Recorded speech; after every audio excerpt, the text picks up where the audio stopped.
guys, and welcome to this week's video. This week I thought I'd make myself a new dice box. I painted this dice box just about a year ago now, and I feel like the art is old and the current dice box that I had unfortunately just wasn't big enough. I've been gifted a few dice sets from friends, and it just wasn't holding all the dice, so I needed a bigger dice box. So I picked up this big gigantic hexagonal box which kind of looked like a D20 from the works.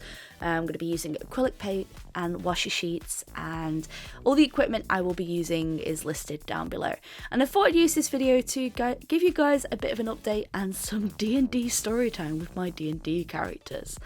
So in the past I've talked about Zilla, and Zilla is my high elf druid, Circle of the Moon druid, and I've played her on and off for the last year and a half to 2 years now. Unfortunately, Zilla's game is in a little bit of a hiatus, but while I was waiting for Zilla's game to pick back up, I decided to jump into another campaign with one of the guys from work suggested joining, and I did, and I'm really glad that I did. And I made a character called Lula. Lula is also a druid. I felt like while I was in between games, I would practice playing druid more so I wouldn't get rusty. I'm still fairly new when it comes to D&D and the rules of D&D, and there's so much to remember. I thought playing a druid in 2 campaigns, especially Circle of the Moon, because there's so much to remember, it would help me with both games. So Lula is a halfling, another Circle of the Moon druid, because Circle of the Moon druids means that I can transform into bigger animals much quicker. She is 3 foot, she's spunky, she's happy, she's the life of the party. She's lawful good, whereas Zilla is kind of neutral. She's chaotic neutral. Lula is lawful good, so she will always put the needs of others before herself and always will try to do good as well. So let me tell you the story of this current campaign I'm playing in. So in this current campaign, we woke up in a prison, and in this world we are basically stuck in this town. We're calling it tutorial town for now while we try to understand the basics of the game. In this world there is a tear in the sky, and it is causing this fog to roll in every few hours randomly. It could be every 3 hours, it could be every 9 hours, it's very random, but if you get caught up in this fog it can stick around for a few hours, and there are beasts lurking in this fog which have been killing citizens left, right and centre. So if you get caught up in this fog, essentially you're kind of screwed. So while we were investigating all this, a few interesting events happened. There is this kind of cult following called the Order, which is going round, and anyone who's non-human, they are extremely racist towards, they act horrifically. And, you know, the non-humans do stand up for themselves. They kind of see the Order as more of a nuisance more than anything. But there have been people going missing. So while we're investigating this and investigating what the humans were doing, we jumped into, we kind of snuck into their cathedral, their cult-following cathedral. We kind of snuck in, and we noticed that one of them was making a ritual using body parts from dragonborns. Now, we had recently befriended a Dragon Ball, and while we were walking to this magic user's tower, Shadeen, who is this gender fluid elf who is kind of a little bit loose in the head, a little bit timey-wimey, kind of stuck in a way in this tower. While we were going to walk to meet Shadeen, Kane went missing, and when we found him, his arm was missing. So this is what kind of drove us to go and investigate the Order. And when we got in there, they were making this potion, and we interrupted this ritual. And when we interrupted this ritual, we kind of just caused another tear in this like thing. And as it was growing, these creatures were crawling out, and we fought these creatures, and we managed to escape. And we ran back to Shadeen and told them what was going on, and they managed to contain it. But it didn't make things any better. So our plan was to go to the city and tell the high city exactly what was going on. But the problem is with the humans being the way that they are, essentially the way that we began the campaign. We were in prison and we were being blamed for the murder of the Queen, who lives in the city. Essentially, we were being blamed for her murder. But all of us know, as far as I'm aware, that it's not us. So in this party, there's me, Lula, the halfling druid.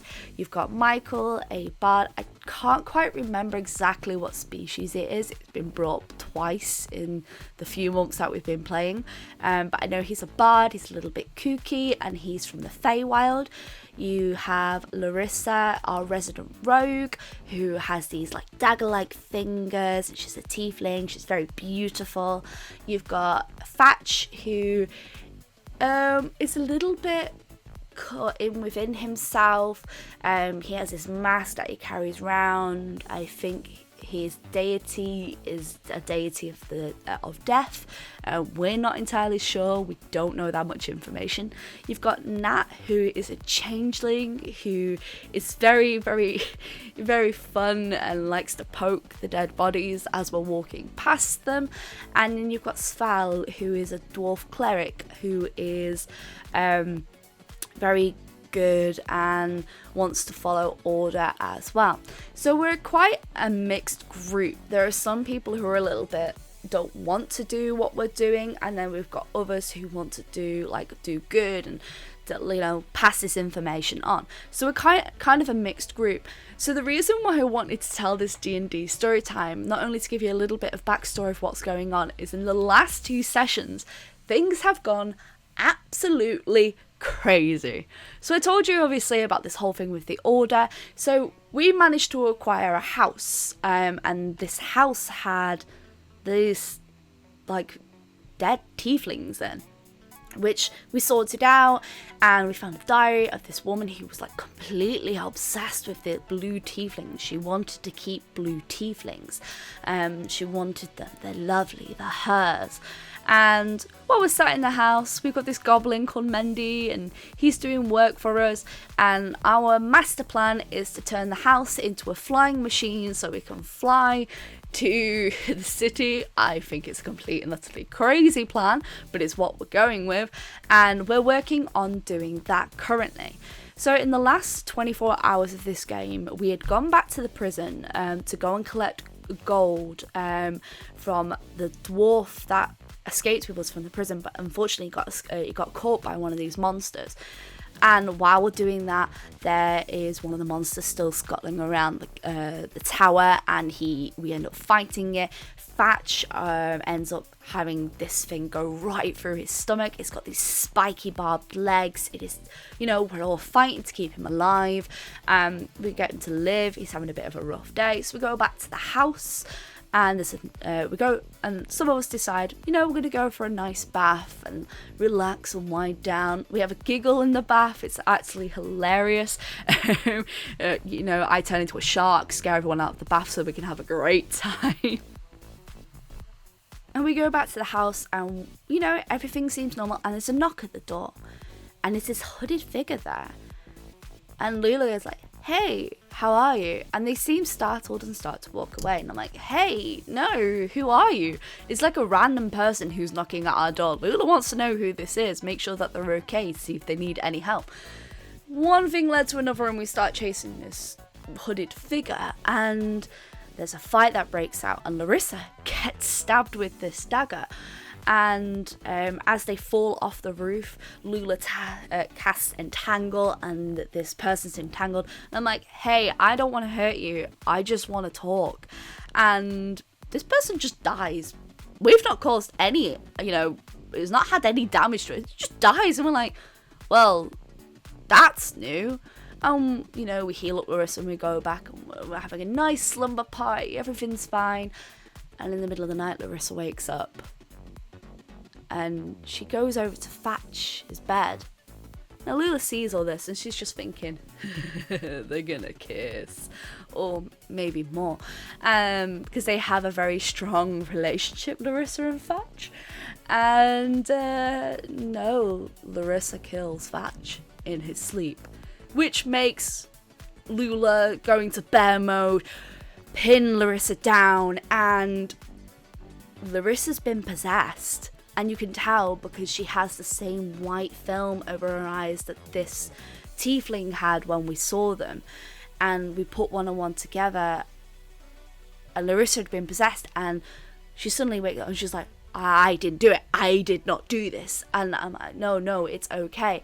Thatch is just lay there dying, and Lula runs over and she's pumping all these spells into him and trying to get him back, and it's not.